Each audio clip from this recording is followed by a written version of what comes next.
Welcome to Monk's Temple. Before we begin this journey together, I want you to simply notice where you are right now. Perhaps you are in your bedroom, the lights are low, and you are preparing for sleep. Perhaps you are listening during the day, seeking tools to bring peace to your busy life. Wherever you are, whatever time it is, I invite you to take a single, deep breath. Just one. Breathe in slowly, and as you breathe out, feel the weight of your body against whatever is supporting you. The chair, the bed, the floor. Feel that support. You are held. You are safe. This is the only starting point we ever need. Now, let us talk about sleep. But let us not talk about it as a problem to be solved.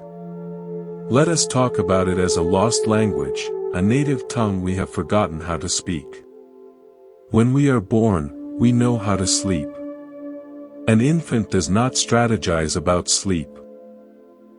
It does not read articles about sleep hygiene. It simply feels tired, and it surrenders. But somewhere along the way, we unlearn this surrender. We replace it with control, with worry, with the relentless chattering of a mind that has forgotten how to be quiet. The Buddha, over 2,000 years ago, identified the root of this problem. He called it papanka, a beautiful Pali word that means, the proliferation of thoughts.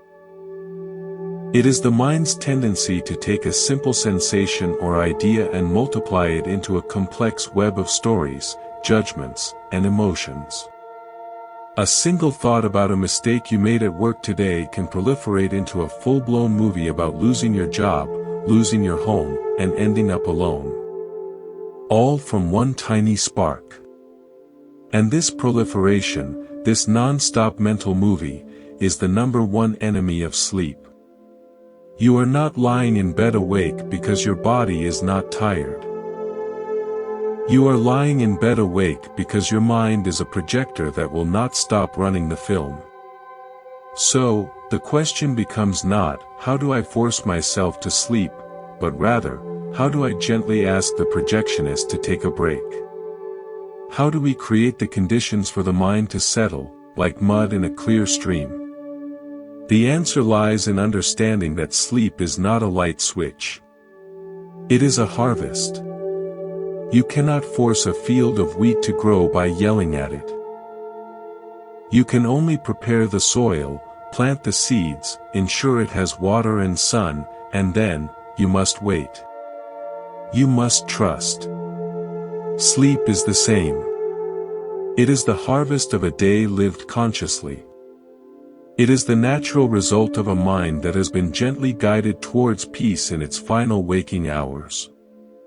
Let me share a story with you, a story about the first time I truly understood the cost of a mind that never rests. I was a young monk, newly ordained, and I was assigned to a senior monk who was responsible for the monastery's small library.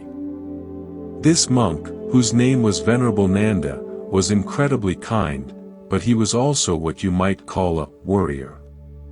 He worried about the books. Were they getting too much sun? Were they too damp? Would the termites find them? He would check the locks on the library doors not once, not twice, but 5 or 6 times every evening. I would watch him from my meditation hut, walking back and forth in the fading light, his robe catching on the bushes, his hand reaching out to jiggle the lock one more time. One night, I found him sitting outside the library, long after dark. He looked exhausted. His shoulders were slumped. I sat next to him and asked, "Venerable, why do you not go to sleep?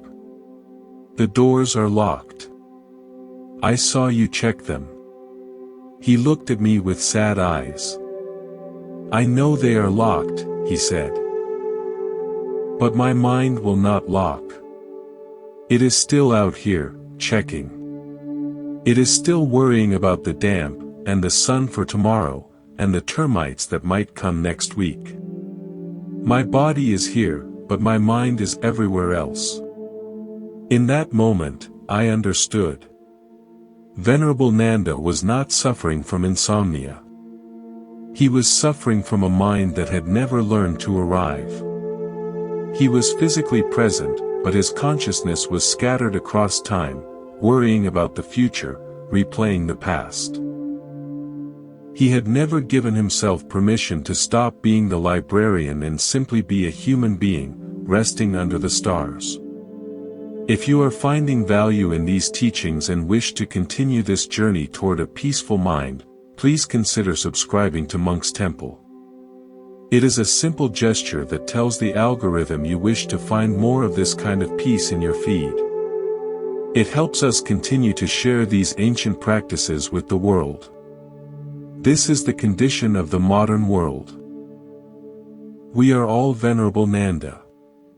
Our bodies lie down, but our minds are still at the office, still scrolling through social media, still rehashing conversations, still planning tomorrow's to-do list. We have forgotten how to arrive. The first step on our path, then, is the art of arriving. It is the conscious, deliberate act of gathering all the scattered pieces of yourself and bringing them home to the present moment. It is the process of telling your mind, the work is done. The library is closed. For the next 8 hours, there is nothing to fix, nothing to solve, nothing to worry about. Your only job is to be here, in this body, in this bed. This is not as simple as it sounds, because the mind is a creature of habit. It has spent all day running the show, and it does not want to clock out. It will invent problems just to stay relevant. So we must be firm, but gentle. We must give the mind a new job, a more peaceful task, to occupy it while the body prepares for sleep. So, let us begin to build this deceleration lane together. Let us explore what it means to truly arrive, to cover the loom of our daily work, and to give ourselves the gift of a peaceful transition into the night. Now that we understand the problem, a mind scattered across time, unable to arrive in the present, let us explore the first practical aspect of arriving. And it begins with something so simple we often overlook it entirely, the body. In Buddhism, we do not see the mind and body as separate. They are two aspects of the same living process. When the body is tense, the mind will be tense. When the mind is anxious, the body will manifest that anxiety as tight shoulders or shallow breathing. You cannot calm a racing mind while your body is in fight or flight. The body must surrender first, and the mind will follow. Think of it this way. Imagine calming a crying child. You do not shout instructions. You go to them. You kneel down. You place a gentle hand on their back. Your body communicates calm to their body, and only then does their mind settle. Your relationship with your own mind is exactly the same.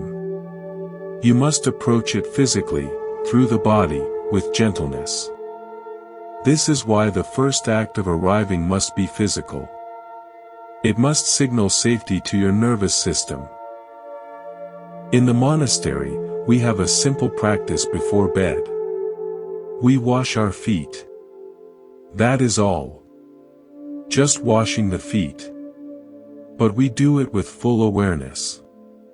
We feel the temperature of the water. We feel the cloth against our skin. This simple act tells the body, the walking is done. The running is done. Now, we rest. Let me tell you a story about a man I met during my travels. His name was Chandama, a fisherman on the southern coast of Sri Lanka. He lived in a small hut near the beach, and every evening, I would see him sitting on the sand, watching the sunset. One evening, I asked what he was thinking about. He laughed. Thinking, he said. I am not thinking. I am watching the sun. I am listening to the waves. All day, my mind has been full of fish and nets and the price of fuel. But now, the boat is pulled ashore. The nets are mended. The fish are sold. There is nothing left to do. So I come here, and I let the ocean wash my mind clean. Chandama understood something many of us have forgotten.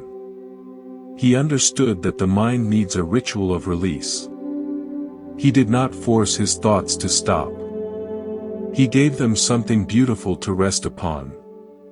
He let the vastness of the ocean absorb his attention, and in that absorption, his worries dissolved. We can learn from Chandama. We can create our own rituals of release. For some, it might be a warm shower, feeling the water carry away the day. For others, it might be sitting quietly with a cup of tea. The specific ritual does not matter. What matters is intention. You are telling your nervous system, the active phase is ending. The transition has begun. Let me share another story, about a woman I met in Thailand. Her name was Malaye, and she worked in an electronics factory for 12 hours a day. The noise was constant, a relentless mechanical hum. She told me she had not slept well in years.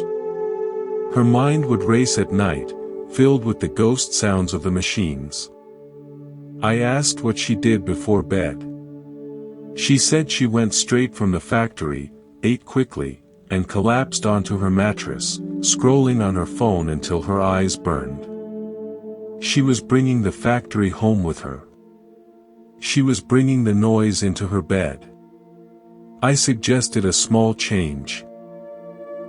I asked her to find a quiet spot near her home, perhaps a small park, and sit there for 15 minutes before entering her house. I asked her to notice the difference between the air inside the factory and the air outside. To notice the sounds of the evening, a bird, a child laughing, the wind. To notice her feet on the ground. She was skeptical, but she agreed to try. When I saw her a month later, her entire demeanor had changed. Her eyes were brighter. She told me those 15 minutes had become sacred. They were a bridge between the factory and her home. By the time she walked through her door, she was no longer an exhausted worker.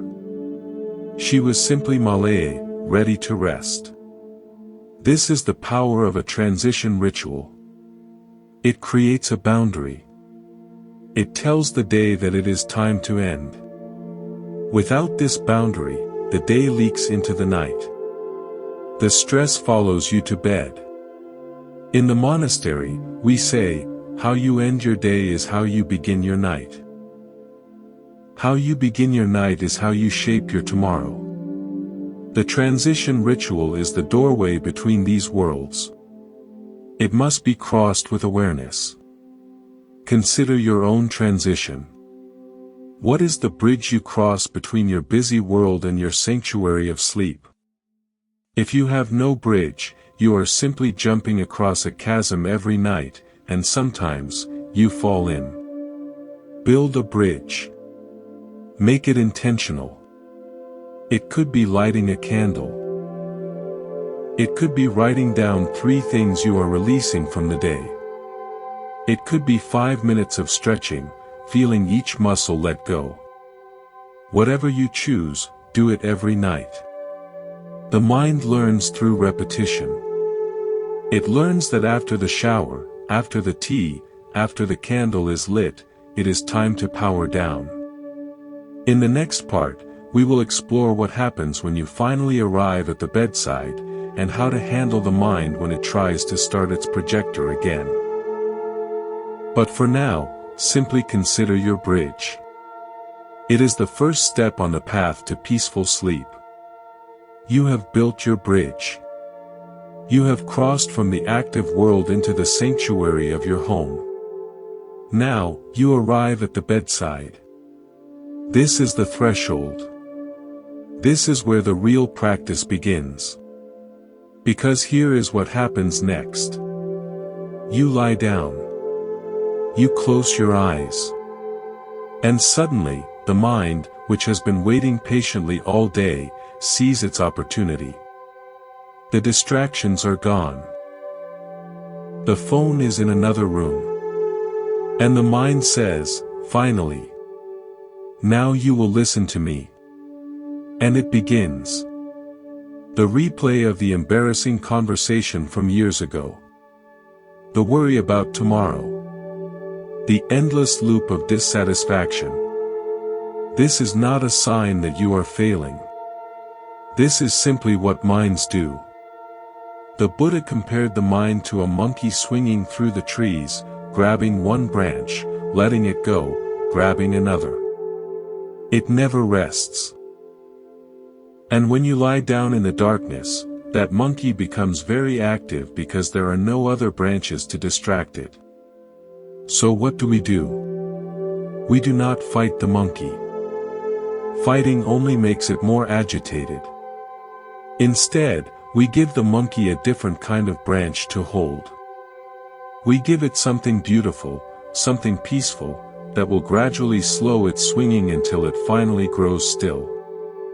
This is where the second pillar of our practice begins, the cultivation of gratitude. But not gratitude as a vague concept. True gratitude is a practice. It is a muscle. It must be exercised. And when exercised regularly, it becomes the most powerful antidote to the mind's negativity. Let me tell you a story about a woman I met in a small village in Nepal. Her name was Maya, and she had lost her husband in a landslide during the monsoon season. She was left alone with 3 young children and very little money. When I met her, I expected to find a woman consumed by grief. Instead, I found her sitting outside her small hut, weaving a basket, humming a soft tune. I sat with her and eventually asked the question burning in my mind. Maya, you have lost so much. How is it that you can still hum? How is it that you can still weave with such peace? She stopped her weaving and looked at me with eyes that held no self-pity. Young monk, she said, every morning when I wake up, I have a choice. I can count the things I have lost, or I can count the things that remain. So every night before I sleep, I practice counting what remains. I feel my children breathing next to me. I remember that we have rice for tomorrow. I am grateful for my hands that can still weave. And in that gratitude, my grief becomes smaller. It does not disappear. But it becomes smaller, and I can carry it. Maya had discovered something profound. She had discovered that gratitude is not the absence of suffering. Gratitude is the container that holds suffering and keeps it from consuming everything. When you are grateful, you are not denying your problems. You are simply placing them in a larger context. You are reminding yourself that even in the darkest night, there are still stars. This is why gratitude is such a powerful practice before sleep.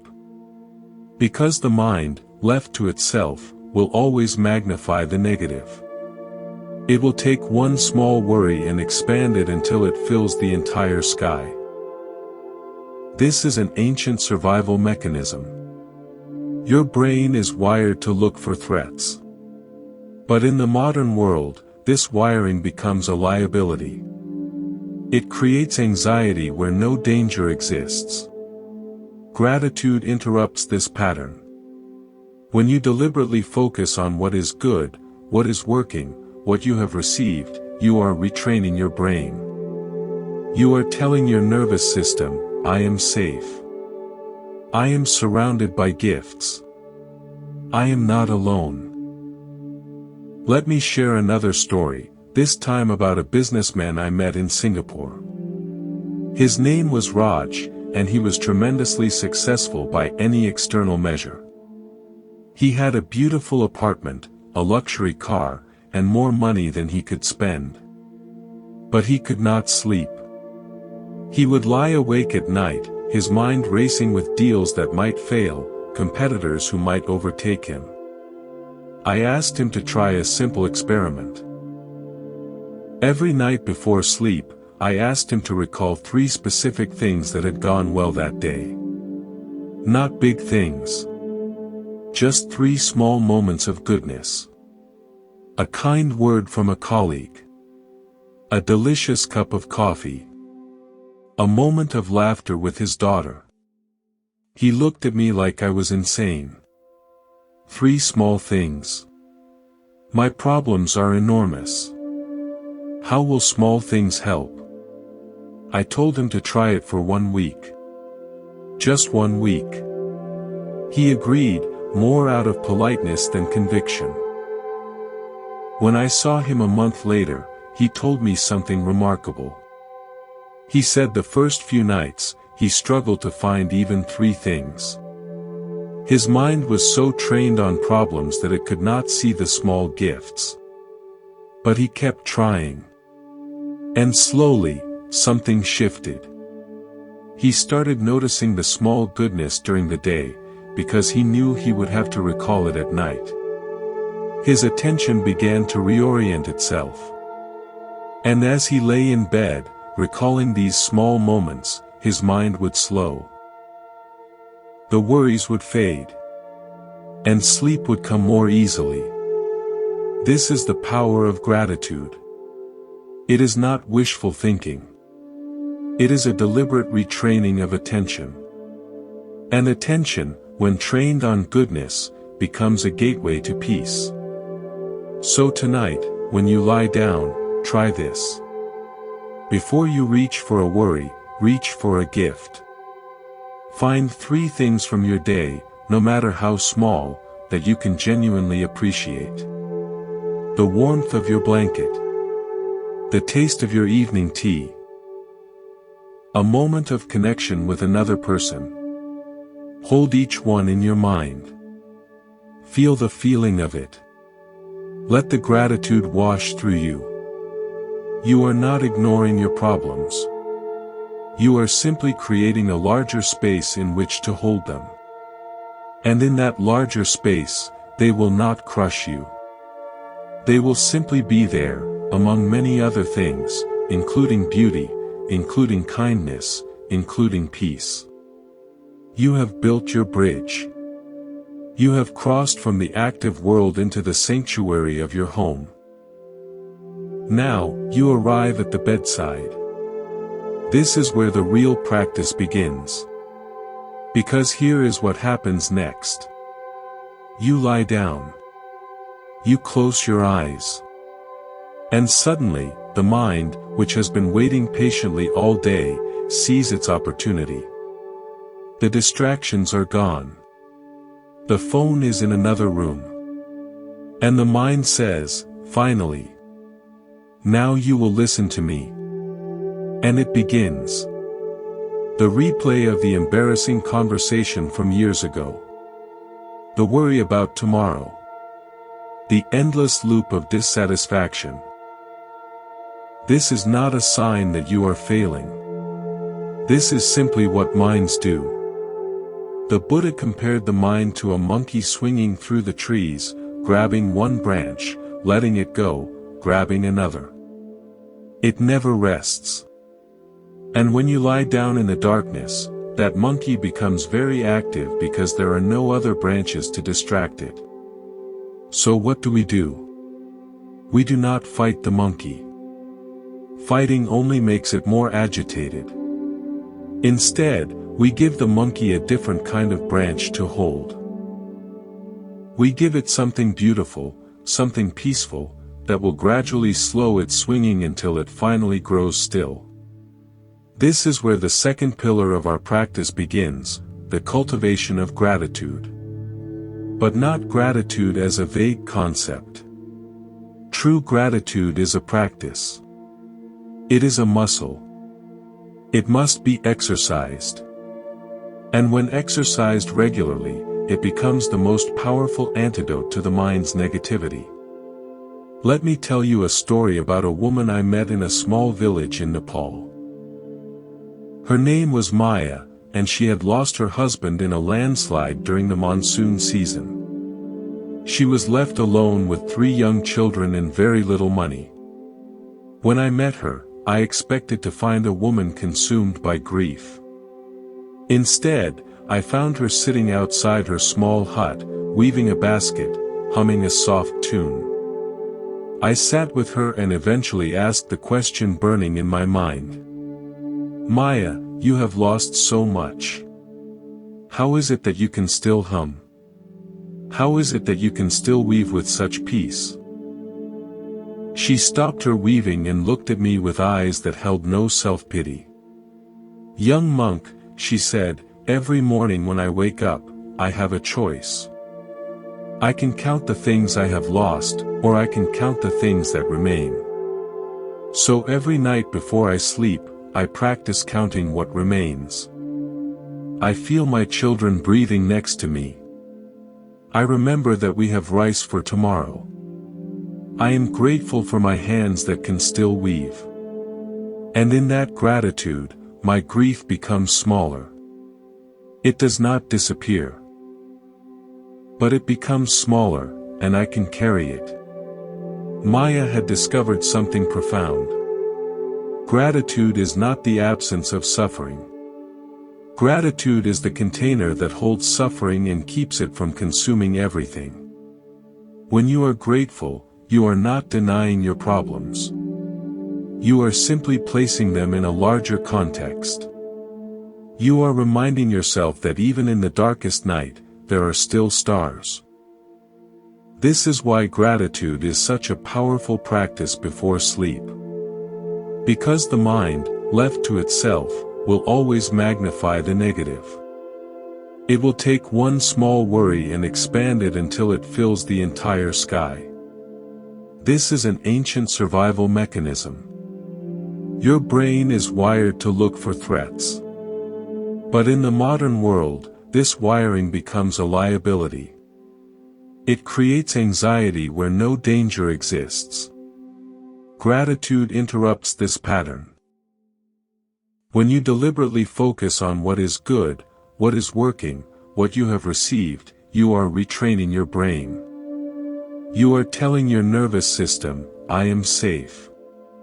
I am surrounded by gifts. I am not alone.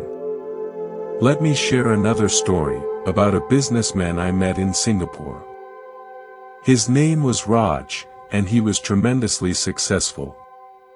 He had a beautiful apartment, a luxury car, and more money than he could spend. But he could not sleep.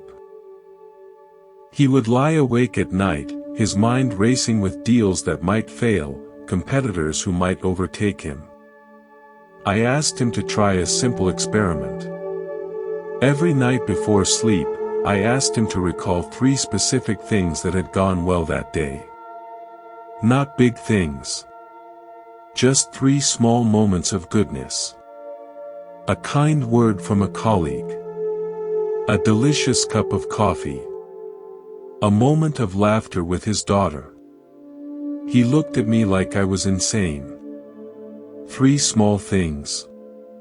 My problems are enormous. How will small things help?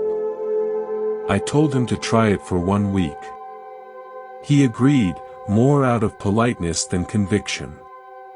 When I saw him a month later, he told me something remarkable. The first few nights, he struggled to find even 3 things. His mind was so trained on problems that it could not see the small gifts. But he kept trying. And slowly, something shifted. He started noticing the small goodness during the day, because he knew he would have to recall it at night. His attention began to reorient itself. And as he lay in bed, recalling these small moments, his mind would slow. The worries would fade. And sleep would come more easily. This is the power of gratitude. It is not wishful thinking. It is a deliberate retraining of attention. And attention, when trained on goodness, becomes a gateway to peace. So tonight, when you lie down, try this. Before you reach for a worry, reach for a gift. Find 3 things from your day, no matter how small, that you can genuinely appreciate. The warmth of your blanket. The taste of your evening tea. A moment of connection with another person. Hold each one in your mind. Feel the feeling of it. Let the gratitude wash through you. You are not ignoring your problems. You are simply creating a larger space in which to hold them. And in that larger space, they will not crush you. They will simply be there, among many other things, including beauty, including kindness, including peace. Now we arrive at the 3rd and final pillar of our practice.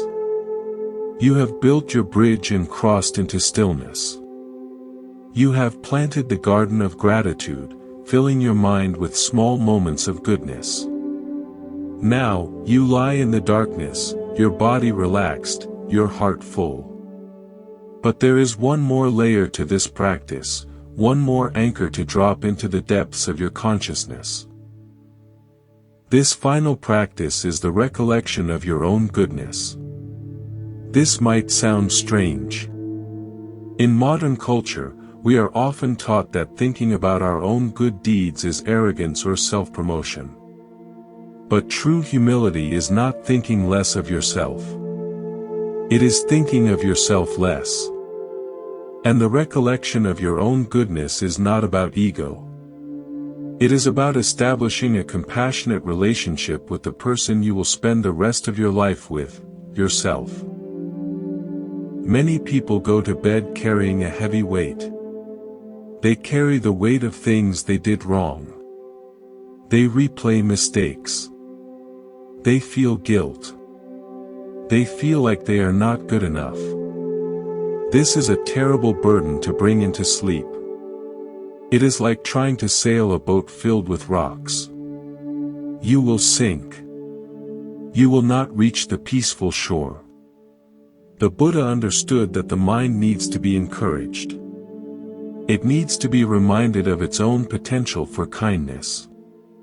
This is not ego. This is nourishment.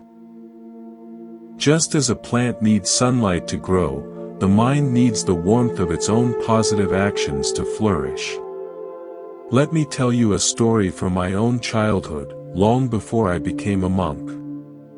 I grew up in a small village, and one day, a strong windstorm swept through.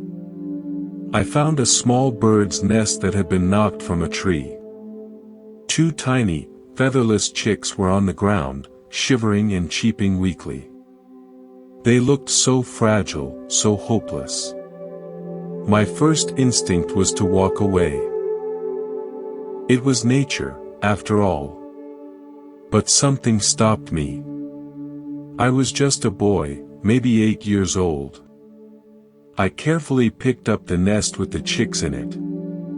I couldn't reach the original branch, so I looked for another spot. I found a lower, more sheltered crook in the same tree. I carefully placed the nest there. I knew the mother bird would find them. I checked on them for the next few days, and sure enough, the mother was coming and going, feeding them. They survived. Now, this is a tiny story. It is not a world-changing event. But for decades, that small memory has been a source of warmth for me. Whenever I feel doubt about my own nature, whenever I feel like I am a failure or a bad person, I recall that image of my 8-year-old self, carefully placing that nest back in the tree. I think, that boy had a good heart. That boy is still inside me. It is a mirror that reflects my own fundamental capacity for kindness. This is what we are doing in this practice. We are collecting these mirrors. We are gathering evidence of our own goodness. When you recall a time you helped someone, or were patient with a child, or simply smiled at a stranger, you are holding up a mirror that shows you a beautiful version of yourself. You are telling your mind, I am a person who does good things. My life has meaning. Let me share another story, this time about a monk I knew named Venerable Sumana. He was known for being strict and stern. The younger monks were a little afraid of him. One day, a measles outbreak swept through the village. Many children became very ill. The monastery sent monks to help. They went to one small hut where a mother was alone with 3 sick children. She was exhausted and terrified. When the monks arrived, the stern Venerable Sumana walked in, saw the chaos, and without a word, sat down on the dirt floor. He took the sickest child, a little boy burning with fever, into his lap. He didn't chant. He didn't preach. He just held him. He stayed there, on that floor, for 2 days and 2 nights, holding that child, wiping his face with a cool cloth. He barely moved.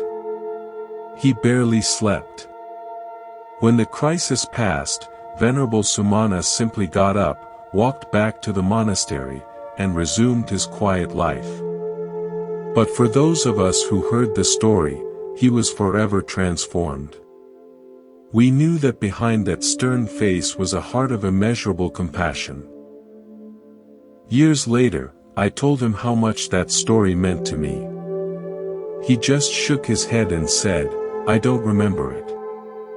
I just did what was in front of me. And that is the beauty of it. He didn't see it as a good deed. He just saw a suffering being and responded. But for the rest of us, it became a beacon. It became a book in our library of joy. Whenever I doubt the goodness of humanity, I recall Venerable Sumana on that dirt floor, holding a sick child. It reminds me that goodness is often quiet, unassuming, and simply present. Your good deeds are like this. You may not even remember them. But by making the effort to recall them, you are collecting these quiet, powerful moments. You are building an inner fortress of peace, brick by brick, with the mortar of your own kindness. So tonight, after gratitude, take a moment to remember. Recall a time you were kind. Recall a time you helped. Recall a time you made someone smile. Hold that memory. Feel the warmth of it. Let it fill you. And know that you are worthy of rest. You are worthy of peace. Now that we have explored these 3 pillars, arriving, gratitude, and recollecting good deeds, let me share with you a deeper understanding of how they work together. They are not separate practices to be checked off a list. They are 3 threads woven into a single cord, and that cord is strong enough to pull you safely across the darkest waters of the night. Think of your mind as a vast lake. During the day, the winds of activity, conversation, and stimulation create waves on the surface. These waves are your thoughts, your emotions, your reactions. They are normal. They are natural. The problem is not the waves. The problem is that when you lie down to sleep, you expect the lake to become instantly calm. But lakes do not work that way. The wind must stop first. And even after the wind stops, the waves continue for a while, gradually losing their energy, until finally, the surface becomes still enough to reflect the stars. The practice of arriving is you asking the wind to stop. It is you consciously withdrawing your energy from the world, closing the doors of your senses, and signaling to your nervous system that the storm is over. This takes time. This is why we build a bridge, why we create a ritual. We are giving the wind a chance to die down. The practice of gratitude is you calming the remaining waves. Each grateful thought is like a gentle hand pressing down on the surface of the water, smoothing out the ripples.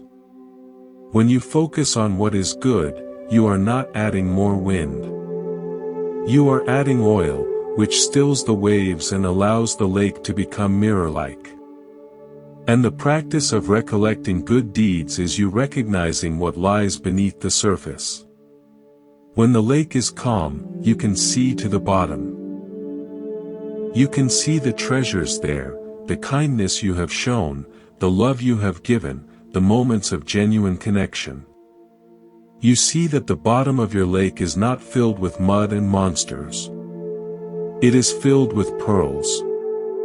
And this seeing, this recognition, brings a profound sense of safety and worth.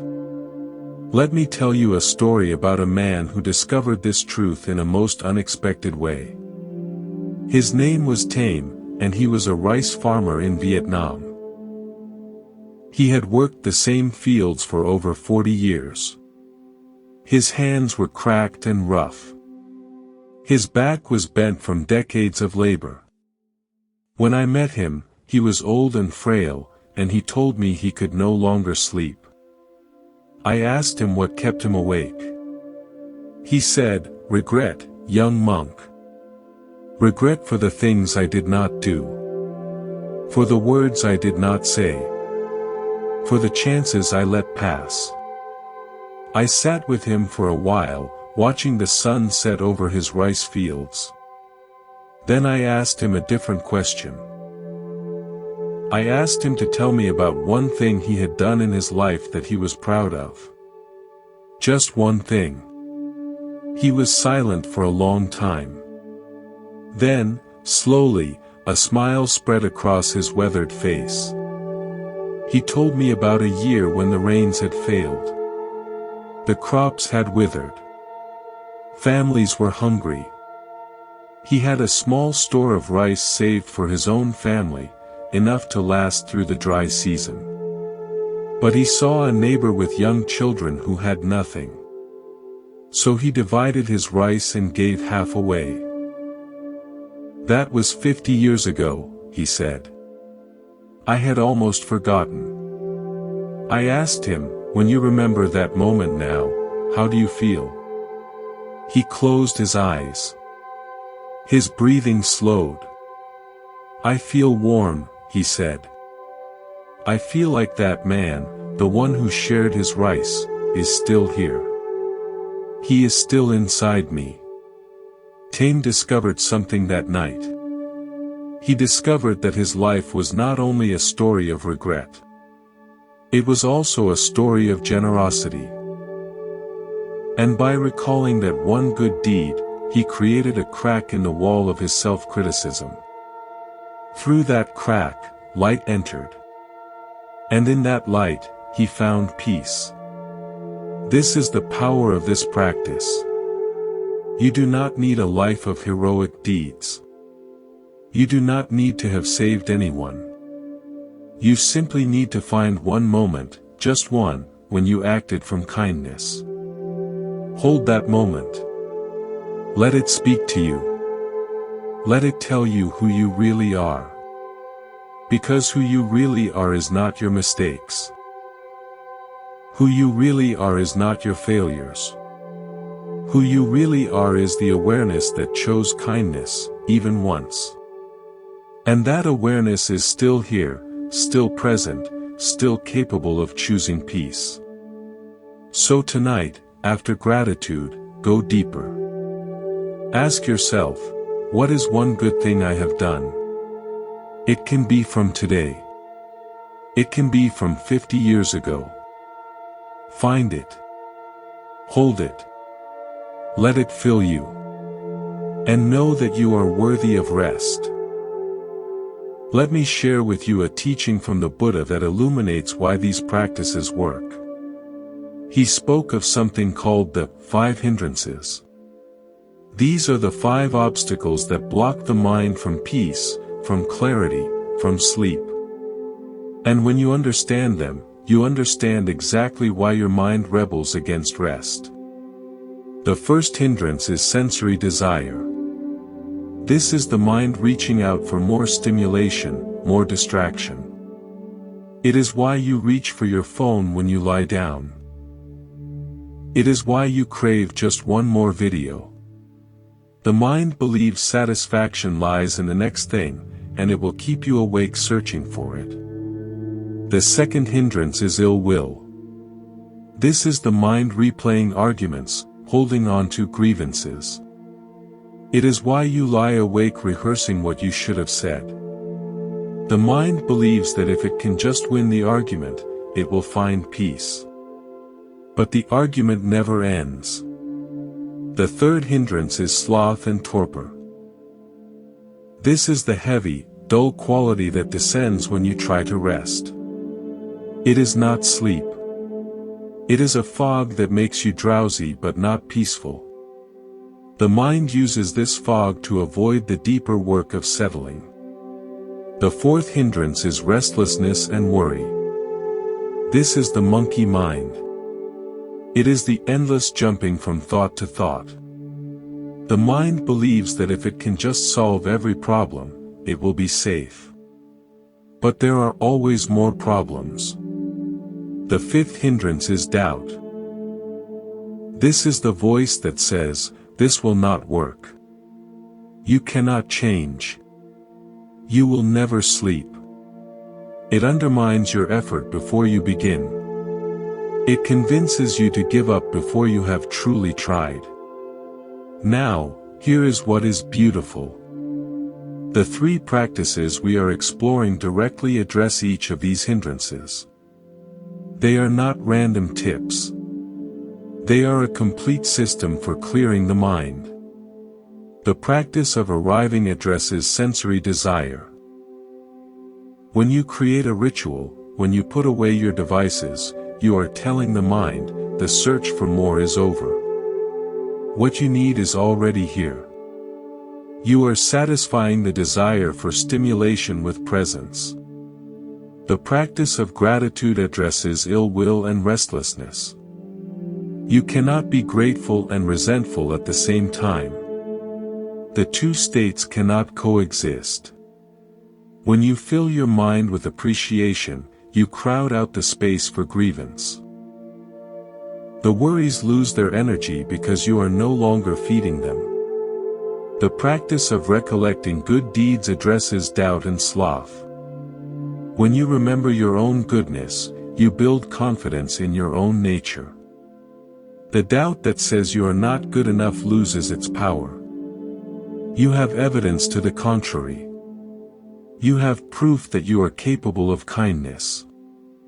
Let me tell you a story about a man who experienced this transformation. His name was Ananda, a simple shopkeeper in a small town in northern India. He came to me one evening, desperate and exhausted. He said he had not slept properly in 15 years.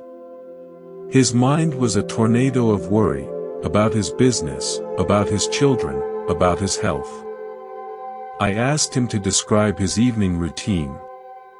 He said he would close his shop, come home, eat a heavy meal, and then sit in front of the television for hours, watching news until his eyes burned.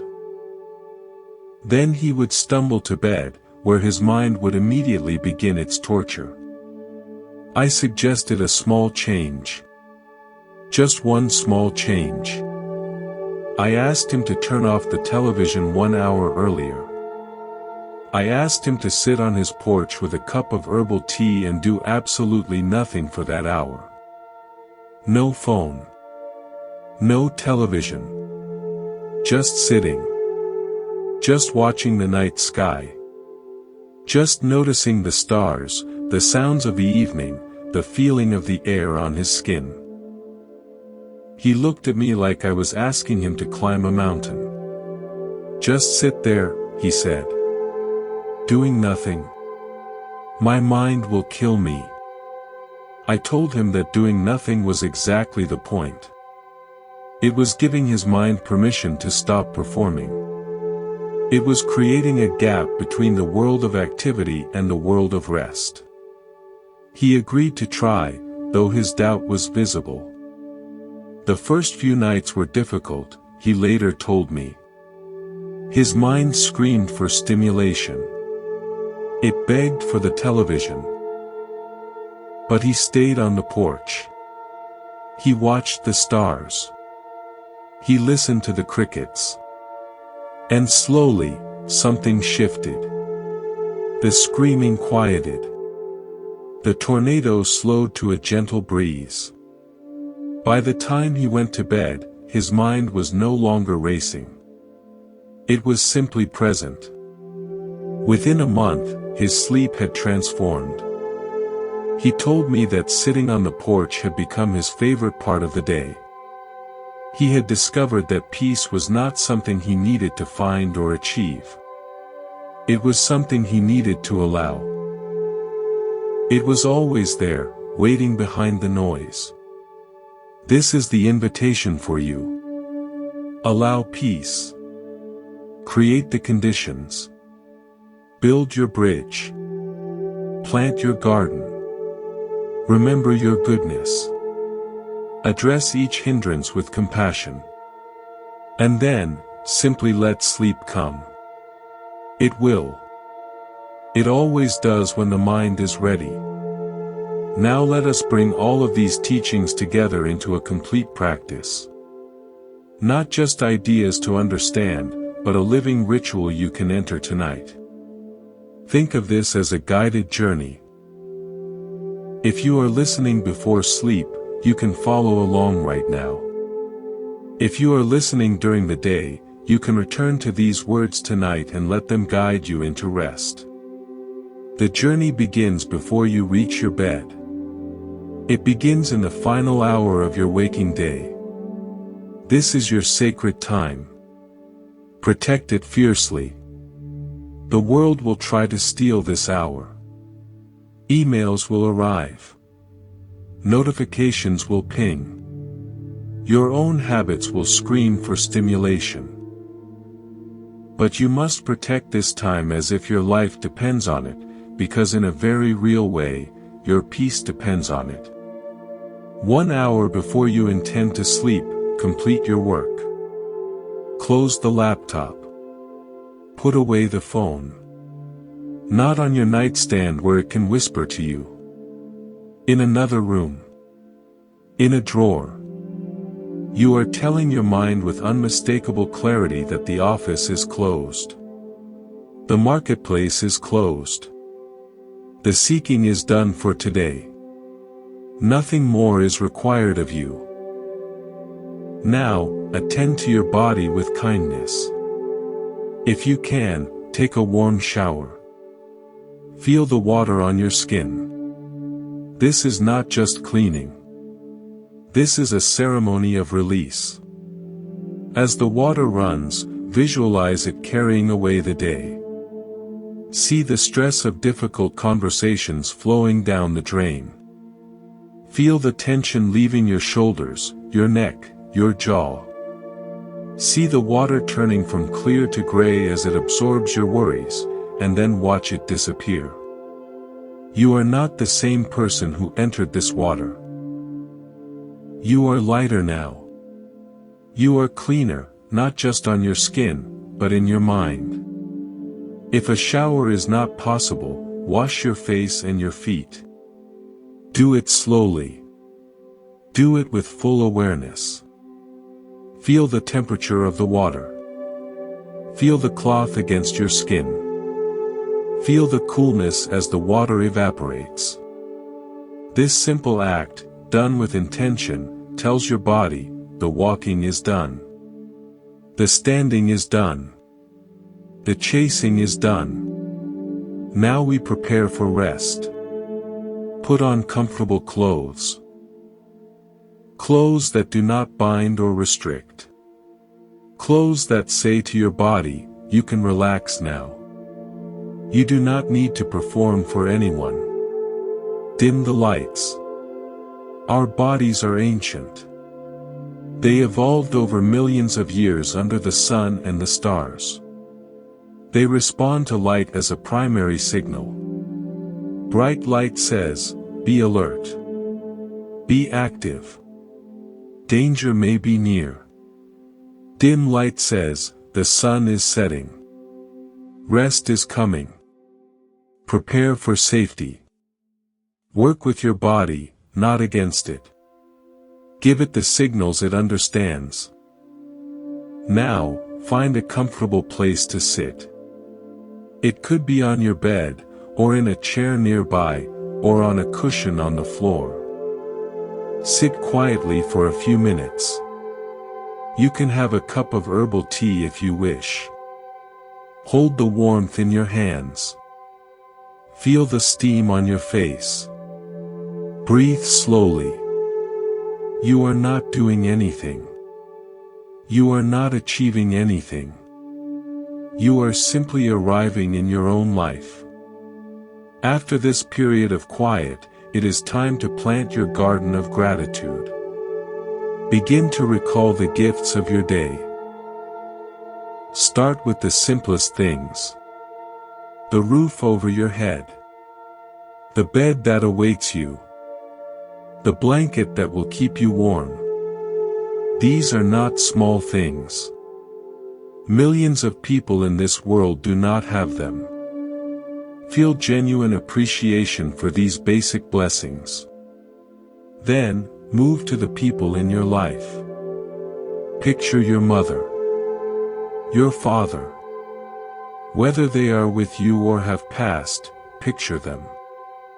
Silently thank them for the gift of your life. Picture your partner. Your children. Your friends. Picture their faces. Silently thank them. They have helped you. They have loved you. They have taught you. Even the difficult ones have taught you something about patience and strength. Now, recall 3 specific things that went well today. They can be very small. A kind word from a stranger. A delicious meal. A moment of unexpected laughter. A task you completed. A beautiful cloud in the sky. A bird singing. Hold each one in your mind. Feel the feeling of it. Let the gratitude expand in your chest like a warm light. After gratitude, go deeper. Recall one good thing you have done. It can be from today. It can be from 20 years ago. That time you helped a friend in need. That time you were patient with a difficult child. That time you gave something to someone without expecting anything in return. Hold that memory like a precious jewel. Feel the warmth of it. Let it speak to you. It tells you who you really are. Not your mistakes. Not your failures. Your kindness. Your goodness. Now, slowly, mindfully, lie down. Feel your body sink into the mattress. Feel the support beneath you. The bed is holding you. The earth is holding the bed. You are held by the entire universe. You are safe. Take 3 deep breaths. Breathe in peace. Breathe out tension. Breathe in gratitude. Breathe out worry. If the mind starts its chattering, do not fight it. Fighting only makes it louder. Simply return to gratitude. Return to the memory of your good deed. The mind is like a puppy being trained. It will wander.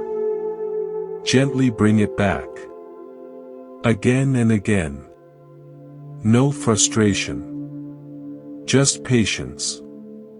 Just kindness toward yourself. And then, let go. Surrender. Sleep is not something you do. It is something you allow. You have created the conditions. You have built the bridge. You have planted the garden. You have remembered your goodness. Now, simply rest. Sleep will come like a gentle tide, rising to carry you home. Let me share with you a metaphor that has guided monks for centuries. Imagine your mind is a great tree. During the day, the branches sway in the wind of activity. Leaves rustle. Birds come and go. This is natural. This is life. But at night, the wind settles. The birds return to their nests. The tree does not continue to shake its branches. It grows still. It draws its energy inward, down into the roots, preparing for the next day's sun. Most of us, however, keep our branches shaking long after the wind has stopped. We keep the agitation going ourselves. We create our own internal wind with worry and planning and regret. The tree of our mind never gets to rest. It stands rigid and trembling all night, and by morning, it is exhausted before the sun even rises. The practices we have explored are the art of letting the branches grow still. They are the permission you give yourself to stop shaking. Let me tell you a story about a woman who learned this lesson in a profound way. Her name was Leela, and she was a doctor in a large city hospital. She worked in the emergency room, where the pace was relentless and the stakes were life and death. She was excellent at her job, respected by everyone. But she could not sleep. When she came to see me, she was at the end of her strength. Dark circles shadowed her eyes. She told me that her mind would not stop. Even after 12-hour shifts, she would lie in bed and her brain would keep running. It would replay every decision. It would second-guess every treatment. It would imagine every possible thing that could go wrong. I asked her, Leela, when you leave the hospital, do you physically leave? She looked confused. Of course, she said. I walk out the door. And when you walk out that door, I said, do you also mentally leave? Or does part of you stay behind, still in the emergency room? She was silent for a long moment. Then she said, I never leave. Part of me is always there. Always on call. Always waiting for the next emergency. This is the condition of so many of us. We physically leave our workplaces, but mentally, we never clock out. We bring the office home in our minds. We bring the arguments home. We bring the worries home. And then we wonder why we cannot sleep. We have never actually left. I suggested to Leela that she create a ritual of departure. Not just walking out the door, but consciously leaving her work behind. I asked her to find a spot just outside the hospital, perhaps a bench or a tree, and to stand there for 1 minute before getting into her car. In that minute, I asked her to visualize herself taking off her doctor's coat, even if she was not wearing one physically. To see herself hanging it on an invisible hook. To say to herself, the shift is over. The patients are in good hands with the next team. I have done all I could. Now, I am just Leela. I am going home. She agreed to try, though she was skeptical. The first week, she said it felt silly. She felt self-conscious standing by that tree. But she kept doing it. And slowly, something shifted. That 1 minute became a doorway. It became a bridge between her work self and her home self. She was giving herself permission to stop being the doctor and start being simply the woman. Within 2 months, her sleep had improved dramatically. She came to see me again, and her face was softer, less haunted. She told me that the ritual had become sacred. She said, I still have thoughts about work when I lie down. But they are softer now. They visit briefly, but they do not stay. They do not run the ward anymore. This is the power of intentional transition. You must leave before you can arrive. You must close one door before you can open another. So consider your own departures. What roles do you play during the day? Parent, employee, caregiver, driver, problem solver. These are not bad roles. They are necessary. But they are not all of you. Beneath all the roles, there is a deeper self, a being who simply exists, who does not need to perform or achieve. The nighttime ritual is the return to that deeper self. It is the undressing of all the costumes you wore during the day.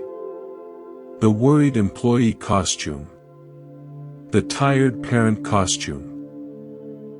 The frustrated driver costume. You take them off, one by one, and hang them up. And underneath, you find yourself.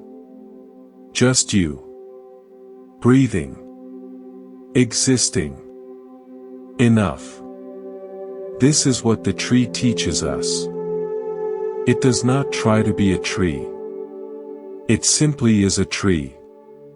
It stands in the wind, and when the wind stops, it is still a tree. It does not need the wind to prove its treeness. You do not need your roles to prove your worth. You are worthy simply because you exist. And when you lie down at night, you can let go of all the doing and simply be. In that being, rest finds you. In that stillness, sleep arrives like an old friend. We have traveled far together on this journey. We have explored the art of arriving, the practice of building a bridge between the active world and the sanctuary of rest. We have cultivated gratitude, planting a garden of appreciation that crowds out the weeds of worry. And we have remembered our own goodness, collecting the mirrors that reflect our true nature back to us. Now, as we come to the end of our time together, I want to leave you with one final truth. Sleep is not a problem to be solved. It is not an enemy to be conquered. It is a return. A homecoming. A remembering of who you are beneath all the noise. The Buddha taught that peace is not something you create. It is something you uncover. It is always there, like the clear sky behind the clouds. The clouds come and go. The sky remains. Your worries come and go. Your peace remains. So tonight, when you lie down, remember this. You are not your thoughts. You are the awareness behind them. You are not your worries. You are the one who notices them. You are not your sleeplessness. You are the one who rests, even when sleep is slow to come. Rest in that awareness. Rest in that peace. Let the day go. Let tomorrow worry about itself. For now, there is only this moment, this breath, this body sinking into rest. May you sleep deeply. May you wake refreshed. May you carry this peace with you into all the days of your life. Thank you for walking this path with me. This is Monk's Temple. May you be happy. May you be peaceful. May you be free from suffering. Good night.